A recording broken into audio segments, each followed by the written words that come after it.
6 de octubre del 2022 se expidió la resolución número 46, desestimando también la improcedencia de acción. Sin que hayan quedado firmes estas dos resoluciones, paralelamente, la señora Keiko Fujimori recurrió a la vía constitucional, a efectos de interponer un recurso de habeas corpus, una demanda de habeas corpus. ¿Para qué esta demanda de habeas corpus que pretendía?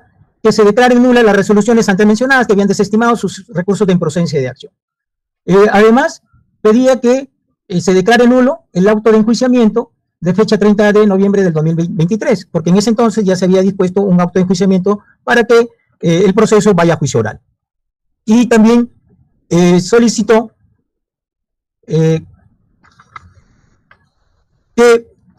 se declarase nulo todos los actuados hasta la etapa preliminar. Y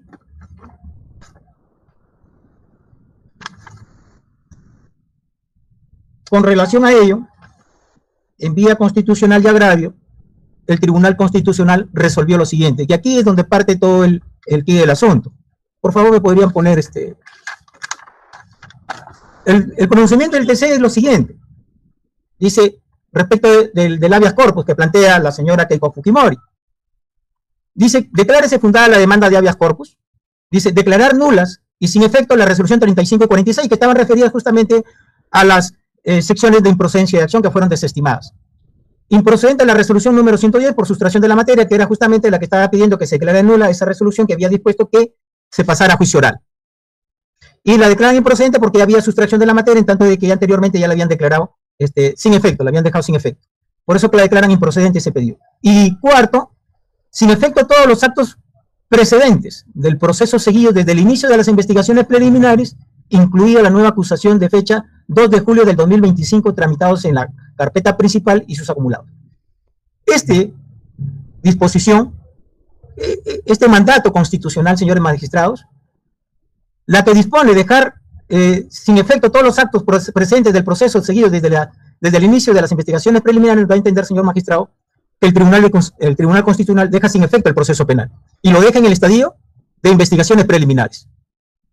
La acción jurídica de la ciudadana Keiko Sofía Fujimori, es decir, le ordena al juez de investigación preparatoria para que ejecute la sentencia del Tribunal Constitucional. Con relación a ello, ¿qué es lo que hace el juez de investigación preparatoria? El juez resuelve lo siguiente en una audiencia denominada audiencia de ejecución de sentencia del TC. Y dice, ejecutar la sentencia del TC en sus propios términos. En consecuencia, se declara el sobreseimiento definitivo del proceso seguido contra Keiko Sofía Fujimori por el delito de lavado de activos con la agravante de organización criminal. 2. Hacer extensivo a los demás procesados los efectos de la indicada sentencia por los delitos de lavado de activos y organización criminal. Es decir, amplía los efectos de esa sentencia del TC a todos los coprocesados en esa carpeta principal. Y tercero, dice, dejar subsistente las imputaciones contra Keiko Sofía y otro por los delitos de falsa declaración en procedimiento administrativo y falsedad genérica. Asimismo, deja subsistente la imputación seguida contra Marvito Villaneda y la empresa MBB Bienes Raíces A por el delito de lavado de activos.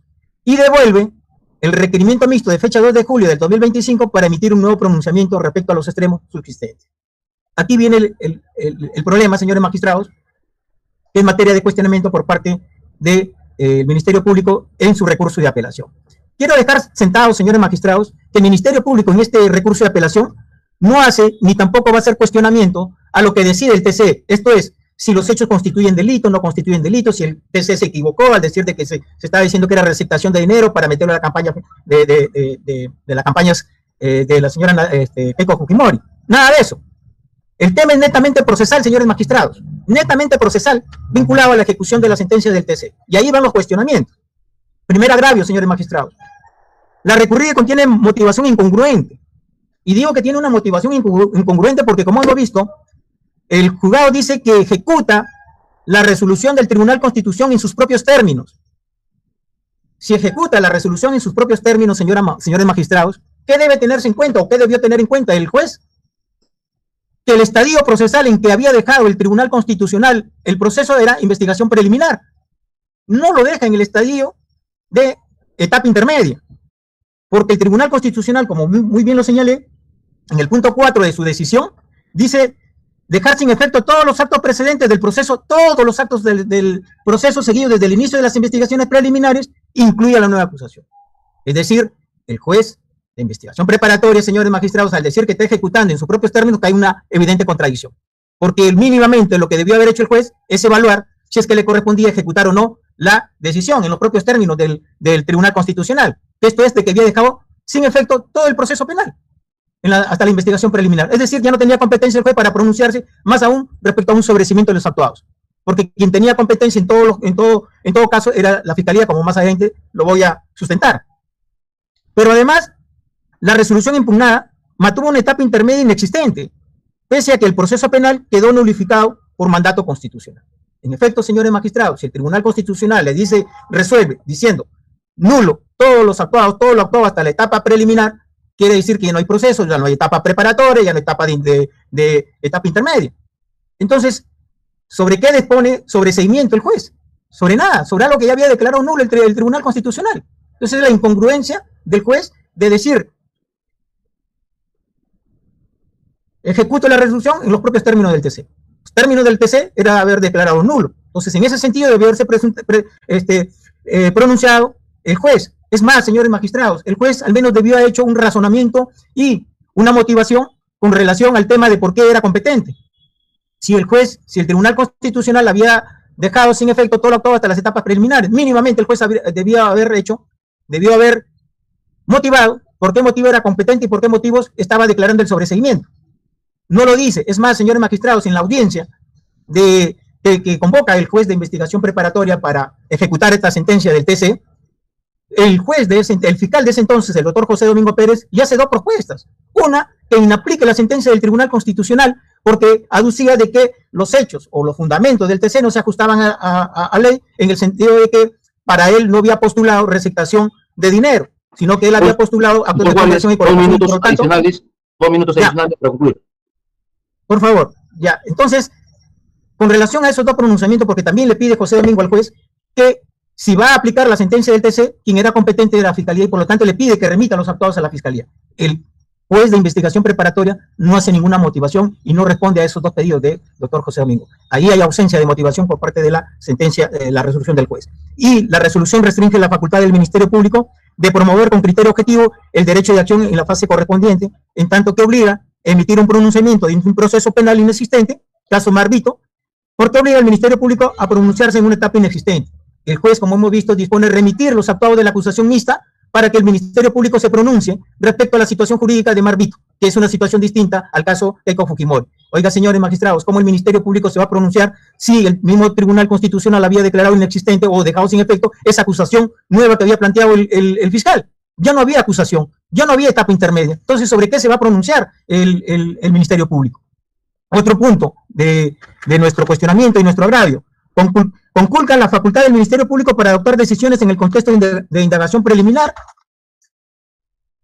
porque el estadio, señores magistrados, es la etapa preliminar. Y en la investigación preliminar, ¿quién tiene el ejercicio de realizar indagaciones preliminares? De ver si se pasa a una investigación preparatoria o de ver si se archiva el proceso. Es al Ministerio Público, ya no al juez, porque el juez tiene la facultad en la etapa preparatoria y en la etapa etapa intermedia. Ya no estábamos en esa etapa.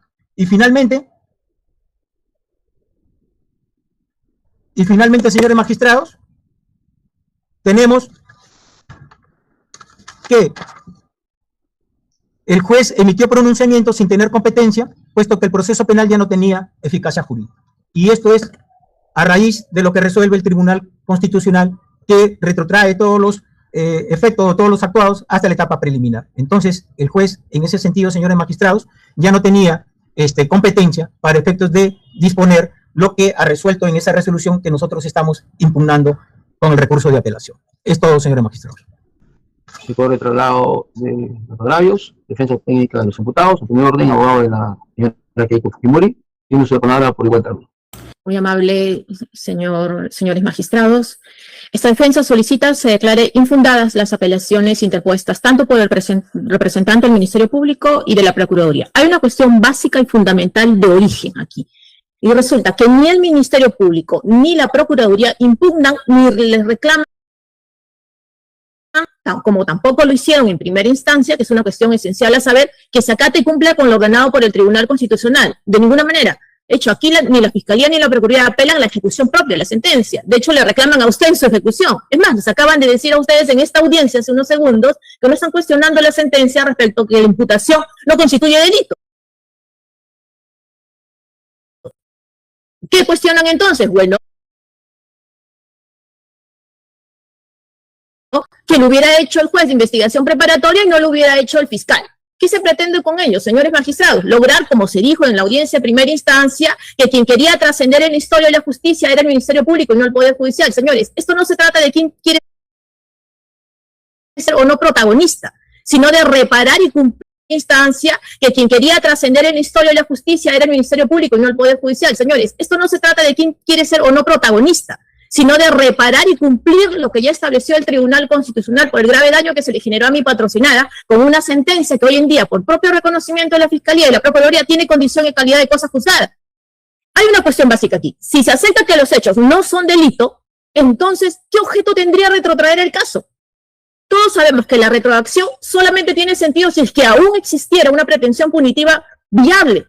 Pero si públicamente a ustedes les acaban de decir la Fiscalía y la Procuraduría el reconocimiento de que los hechos carecen de relevancia penal conforme lo ha establecido la sentencia del Tribunal Constitucional, entonces ha desaparecido el presupuesto material para la persecución penal. Lo que se impugna, como ven, no es una cuestión de fondo, de una premisa fundamental de sobreseimiento, no, una cuestión de forma. Y tanto es ahí que ambos impugnantes se equivocan cuando alegan que el tribunal nos está situando en el contexto de indagación preliminar. No, eso no es correcto. El tribunal lo que hizo fue declarar la inviabilidad jurídica de este caso respecto a los delitos de lavado de activos y organización criminal. Es decir, en palabras simples para que se entienda, si hay un reconocimiento explícito de que no hay delito, no hay caso. Y así lo cumplió el juez de investigación preparatoria a ordenar el sobreseimiento del proceso. Era imposible jurídicamente otorgarse dicha posibilidad al fiscal porque estos delitos carecen de todo sustento y como tales debieran quedarse en efecto, como lo dijo el Tribunal Constitucional. Por eso es que hay una confusión de carácter conceptual al sostener que la orden del tribunal de dejar sin efecto todos los actos procesales equivaldría automáticamente a una declaración de nulidad procesal con aptitud de retrotraer la causa y continuar la persecución penal. Esa interpretación prescinde del contenido material de la sentencia constitucional y en este caso el tribunal no identificó un mero vicio formal susceptible de subsanación. Lo que identificó fue una gravísima vulneración sustancial al principio de legalidad penal derivada de la persecución de hechos que no se encontraban tipificados como delito al momento de su realización. Y así lo dice en el fundamento 57 y en el fundamento 61, entre otros. Esta decisión constitucional no tuvo por finalidad reconstruir un procedimiento mediante una retroacción, no, sino privar de eficacia jurídica una persecución penal incompatible con el principio de legalidad. La ausencia de tipicidad evidentemente declarada, y ahora en esta audiencia ante ustedes, reconocida por la Fiscalía y la Procuraduría, reconoce y constituye un impedimento de carácter material para la continuación del proceso y no un defecto procesal susceptible de corrección.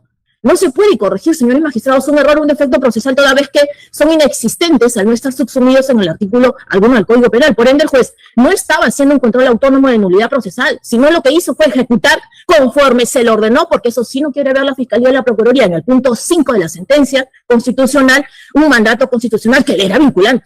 El juez actuó como un juez de ejecución del mandato constitucional. Él no estaba reinterpretando libremente la decisión del tribunal, sino materializando sus efectos. Con ello, evidentemente, la función del juez no era retrotraer el proceso para seguir investigando, porque el propio, insisto, presupuesto material de la acción penal ha desaparecido. Era inviable.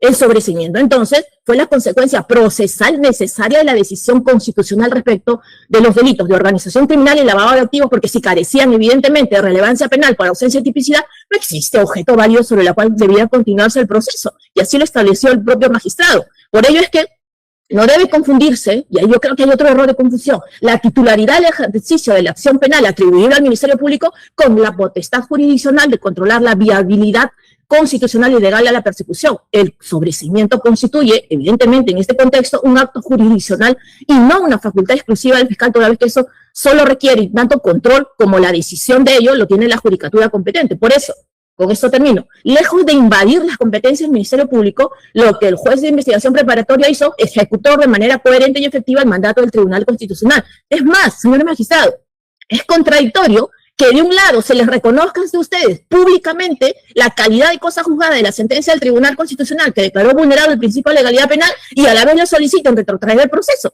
En ejecución de sentencias rige el principio de cumplimiento integral y obligatorio de las decisiones del tribunal. El juez no puede reducir la eficacia material de la sentencia. Y el punto central aquí es que el tribunal declaró la atipicidad de la imputación penal y por ello el juez dispuso el sobreseimiento. En suma, el sobreseimiento dispuesto no constituye un apartamiento incongruente en lo ordenado por el tribunal, como erróneamente se está alegando en la apelación de la Fiscalía y la Procuraduría, sino llanamente la ejecución lógica y compatible con la ratio decidendi del Tribunal Constitucional. Por esos fundamentos, esta defensa insiste que se declaren infundadas las apelaciones presentadas tanto por la Fiscalía como la Procuraduría y se confirme en los extremos, en este caso relacionada a mi patrocinada. Muchísimas gracias.